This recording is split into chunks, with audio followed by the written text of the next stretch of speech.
Maraming taon mo akong minasdan, maraming taon mo kong pinantayan, maraming taon ka nagtyaga sa ugali ko na talagang nakakasuklam. Palagi mo kong minamahal, palagi mo kong pinapatawad, palagi mo kong iniintindi sa oras na ako na yung tumatawag. Di ka nagsawa o ama ko, pinaramdam mo ako ay totoo. Hindi mo ako hinayaan na mag-isa sa tuwing may problemang sinasalo. Gabay mo ako palagi sa tuwing nilalamon ako ng kapat panghihina, na kahit kailan di mo ko iniwan sa lupang puno ng pangaalila. Alam kong hindi pa sapat lahat ng mga nagawa ko, nakaputihan, lugod ko pong tinanggap lahat ng mga nagawa ko.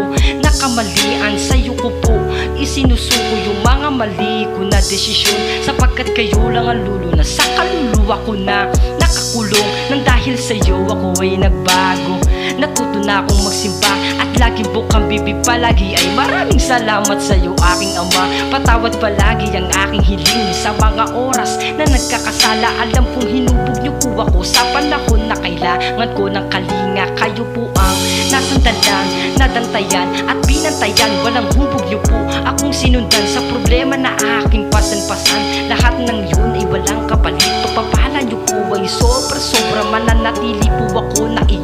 Kahit tapatan pa ng maraming pera, paniniwala ko po sa iyo buo. Tapos puso ko po itong itutungo. Itataas ang dalawang kamay kasabay sa awit ko na nabuo. Maraming salamat aking ama sa magaganda mong pinadama. Nang dahil sa iyo nakatakas ako sa madilim na kahapon simula nung nakilala kita.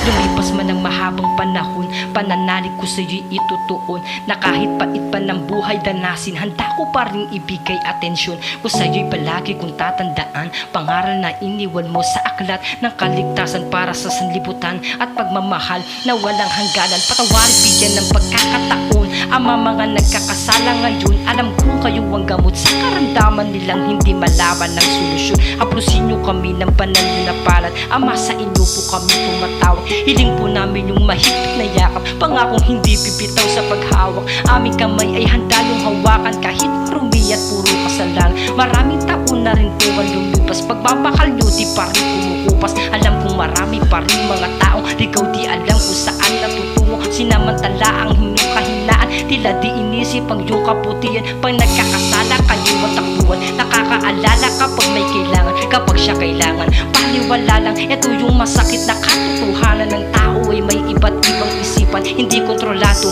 ang kagustuhan. Pangit naman kung ito'y hahayaan, baka magbago pa o malunasan, dahil hindi paghuli ang lahat hanggang nabubuhay kasama mo siya. Alam kong marami ang plano ang Diyos, hiling niya lang ay magpakatatag ka. Magtiwala ka lang sa mga plano niya at asahan mo yung katimpalang bukal sa loob na matatanggap kahit napakasimpleng